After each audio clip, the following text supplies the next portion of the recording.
if you're coming into the UK and you're coming pregnant, please and please, before you register for your antenatal or your GP, they will not even tell you. Once you deliver, you just see them standing in front of your bed and they're waiting for their baby. So are you please, kidding me? I'm telling you, please. All right, so are you planning to come to the UK as an international student and you are wondering if you could get pregnant, or you are already here studying in the UK, you are not sure whether to take in or not?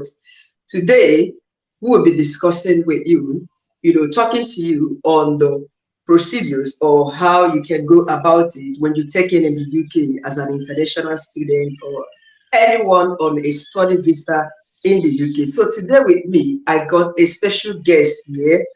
Yes, can I just let her introduce herself, please? So my name is Guma, and I'm an international student that is about to finish and complete her master's degree very soon. I'm like just in a few weeks' time I'll be done, and I have been living in the UK for the past 2 years. I'm also a beautiful mom of 3 wonderful children, and also a wife. Yeah. Good. So please, Guma is also a YouTuber here on YouTube with the name Guma Essence. So do check her out, subscribe to her channel, let her know that you're coming from me, and you can also drop your questions. Yes, feel free to ask your questions in the comment section. So ask questions. So Guma, can I just ask, did you have your 3 kids in the UK?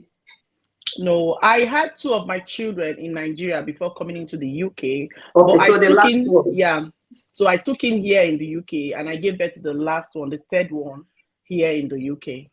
Why still on a study visa, because you haven't finished? Yeah. So your program is for 2 years, isn't it?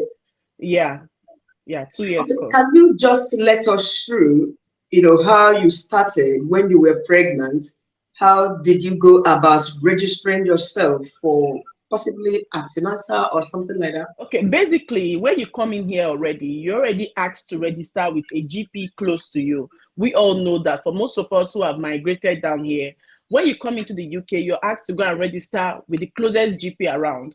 And when I took in, and it was just psychology for me to understand that the next people to go to for anything that had to do with pregnancy and childcare should be my GP. So I went to them and I spoke to them about it, and they registered me as a pregnant mom. So I had to start going for my scans and normal medical checkup. Yeah. 1 second. I mean, the registration you did it cost any money? No, it didn't cost anything. It was just putting in my records that I'm pregnant, and I will come subsequently for checkup. That was it. I didn't pay. Are you saying your health surcharge covers that? Yes, the health surcharge, the NHS fee we paid when coming into the UK covers for everything that has to do with your pregnancy and your health checkup and all that. So your antenatal, basically, that's what it's called. So it covers it. Okay. So basically, if you are a student or an intending international student, you have already done your registration and you're still in Nigeria, wondering if you could come to the UK with pregnancy, the answer is absolutely yes. You can move in, yes. Hence, your pregnancy is not that advanced. I mean, you can be allowed to fly, or you have a medical record suggesting that you can fly safely without any issues. You can come in and start school with pregnancy here, and as soon as you are landed in the UK, you should be able to register with the GP nearest to your address, just like Guma suggested, and you take it on from there. So Guma, as a student, when you finally get back to your little one, were you given something like a maternity leave off school? I mean, time to take off and look after your little one for some time? Of course. It's only normal for them to give you a break from school. They actually gave me 8 weeks. 8 long weeks? They gave me 8 weeks, but the truth is, most of the schools will not accept to give you 8 weeks off, because that's more like them, coming back to start teaching you, or you'll be like someone that will be disturbing the classroom. Because wait, can I understand this? At what time were you expected to notify the school that your due date is so? At least 2 to 3 weeks before your due date, you should let the school know, because anything can happen. There could be an emergency CS, there could be the water can break, anything can happen. So 2 to 3 weeks before you give birth, you should notify school that this is what is happening and this is what is going on. Peradventure, you don't see me in school in this certain period, this is when I'm going to have my baby. But it might still come before, on or before that time. So just let the school know what is going on, the attendance team, let them know what is going on. Send emails. It's just emails. Use your phone, send them emails. They'll also send you back emails and they'll keep in touch. Okay, so you're saying that after delivery you had about 8 weeks from your school. That was what one of the nurses, will I call her a nurse or midwife, actually wrote on my they'll give you like a paper, I've forgotten what it's called, you know, for you to rest as a new mom. You're supposed to take it to your attendance team. So on the paper, she asked me how many weeks would I want to relax before I could resume school for my mental health and, you know, stability as a postpartum mom. So I told her 3 weeks is okay. But she was like, no, because you had a cesarean section, I think I'll give you 6 weeks. That she gave me 6 weeks or 8 weeks. But I didn't want to take that kind of leap. That would be too much from my academic and sure. Being a student. So okay, can I also ask you this question? And before delivery, did you have any visitors? I mean, any people from the midwifery department coming to check your home, you know, to see if it is fit enough for the baby you were expecting to come in then? Yeah, I think like you have that like once or twice, not necessarily them coming all the time. Sometimes it might just be once before the baby arrives. And if your time frame, I'm a student, most of the time they do these checkups in the morning. If I'm not available, then I never had anybody come to check. That's because of my own busy schedule. My classes and all that were clashing with most of the times they fixed to come and check if everywhere was serene and, you know, in order for the child. So I never got any of them coming to the house to check before the arrival of the baby, because it was always clashing with my routine and my classes. Okay, but they notified you that they would come to notify you that they will come and okay, see. so because you were never there, because a lot of people have also reported that they do come to investigate, to check out the room, the setting, if it's going to be fit enough for a newborn. If not, they will ask the person to do something about the room and maybe the bed, I mean the baby's cot and all that stuff, you know. Most times what they come to check, you know, people like to spread a lot of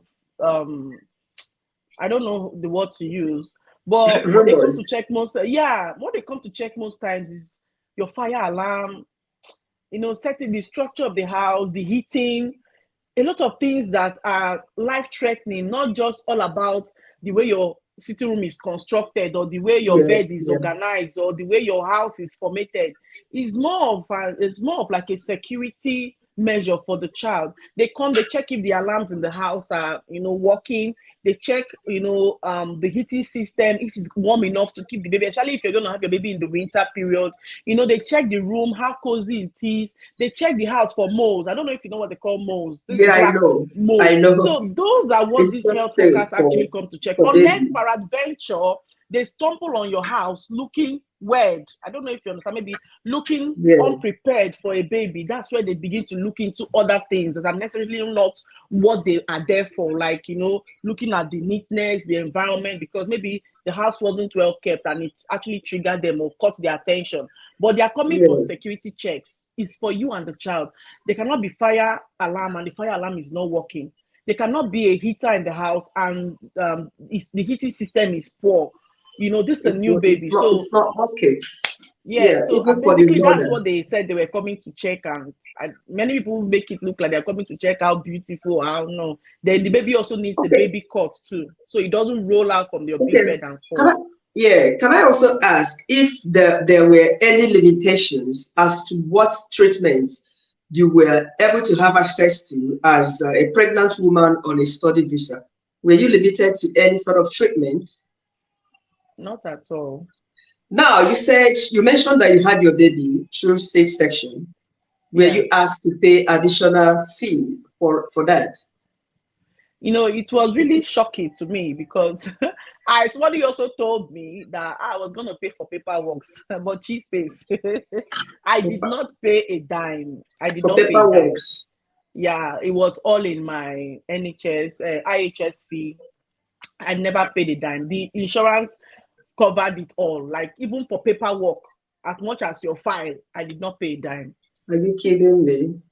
Nothing. I just took my Oh, baby and left. That was it. that's good. Okay, can you also let us know if you have, how old is your child, your last baby right now? He's 6 months old. 6 months old. Okay, the birth registration, how did that go? Have you registered him or you are yet to do Yes, so? once you give birth to the baby, you are given 6 weeks. I think not 2 months or 6 weeks. I've forgotten the exact amount of weeks to go and register the birth of the child. I think it's somewhere, is it around the consul or so? But you have to go and register the birth of the child and pick up the baby's birth certificate, because that's like most of his documents he's going to use here all his life. So you're encouraged to pick it up faster. If not, after Oh, that, I think you pay a fine or something. There's a clause, but within that specific period, the nurses will advise you while leaving the hospital to go and register the baby. And whatever name you have called the baby in the hospital might not be what he will even be called in his life. If you get to the registration center and you even change the okay. baby's name, so it's important to them that the child is registered as a Black Okay, British. any charges for the registration of birth certificate still? No, Okay. nothing at all. And you that gave birth to your baby in the UK, does that suggest, let me just ask this funny question, does that suggest that the baby has a citizenship? Clear this, because a lot of people have asked this question. Giving birth in the UK, is that an automatic citizenship to a child? No, it's not an automatic citizenship at birth, but it's a step in the right direction.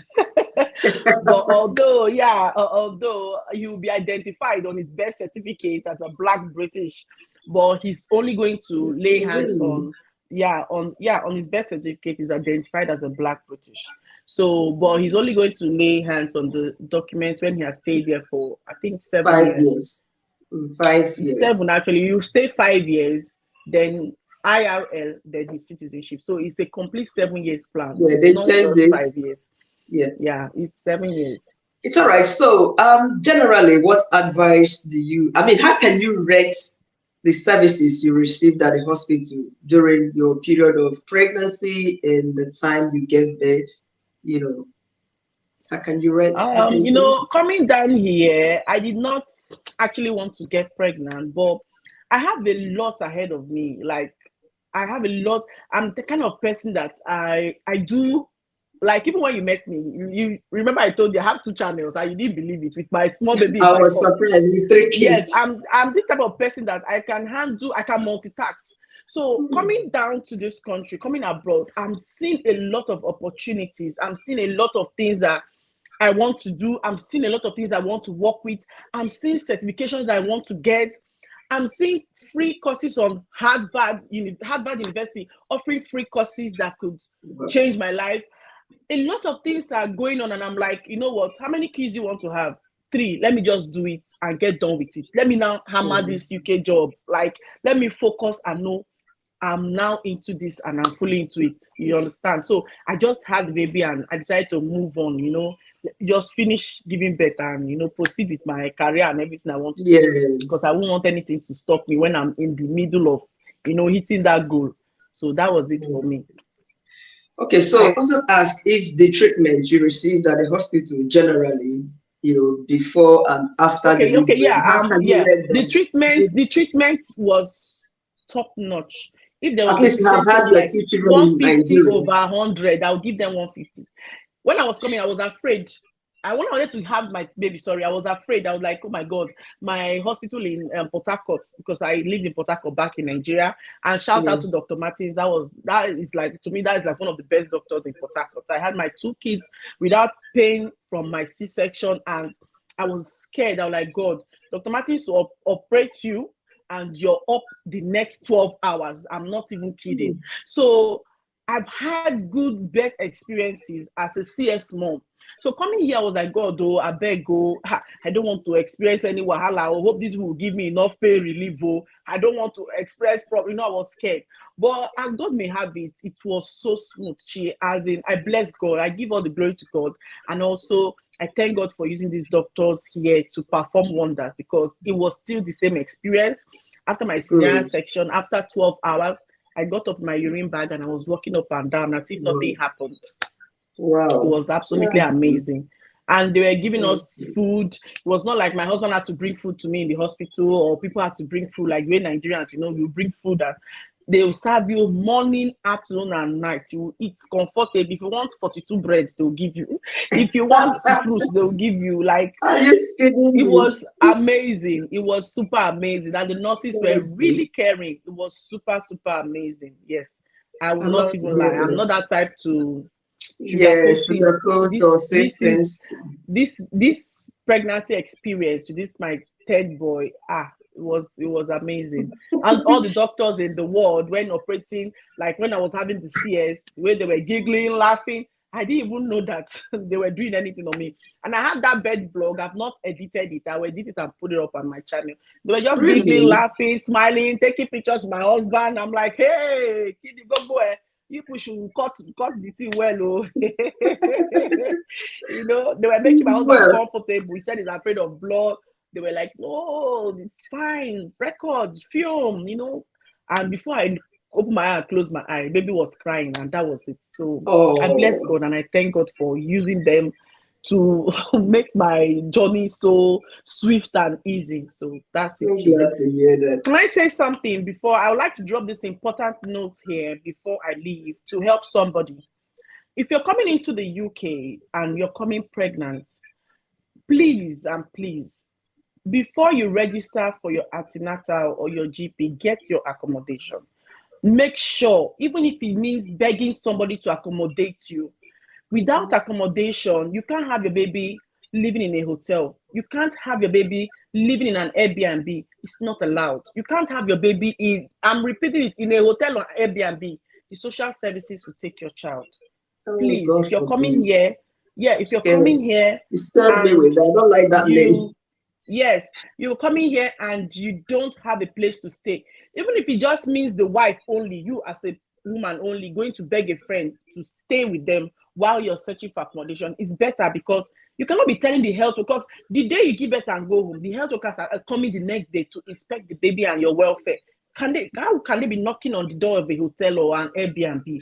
So it's not allowed. The moment they put in your address and they see it's an Airbnb, they will not even tell you. Once you deliver, you just see them standing in front of your bed and they're waiting for their baby. So are you kidding me? I'm telling you, please, please, and please, please. I wanted to talk about this, but I've not had so much time. I have a lot to pour. This Middlesbrough, I've seen Shaggy.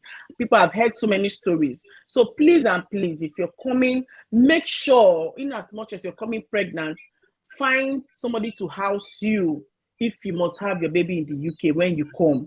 Or better still, find a way to rent your house before coming into the UK pregnant to avoid stories that touch. It might not be your case, God forbid. It might not be, you know, as God may have it. Some people have escaped things like this, but the person on that table that day might not just be in a happy mood and just say, what? That's the thing. You never can tell who you could meet. You never can tell. This is a hotel address. I know this is an Airbnb address. Sometimes when they put all this into the system, it pops up that the location of this place is an Airbnb, used for an Airbnb, and boom, you just be that one scapegoat that they will use to teach other people a lesson. So coming in here pregnant, accommodation is a necessity, because they will check before the birth and the health workers will come and check after the birth of the child. So it's just me sincerely telling my sisters then, please, I beg, you guys should get your house or beg a friend for you to use one room while you have your baby. So our health workers can come and check you there and understand that you are looking for accommodation. That's why you're still there. So that's all I have to say. Very understandable. All right, Guma, thank you so much for coming on here and sharing your experiences with us. You know, it will definitely help a lot of people who are wondering whether to get pregnant or not to get pregnant. Okay, so you don't have to be worrying about this. You have heard from Guma, you know, sharing everything she went through, the beautiful experiences and the treatments she got from the nurses and the doctors here. Okay, All right. Thanks very much for coming. I really appreciate your time, Guma. All right, all right. Thank you so much. Space. Thank you for I don't having me.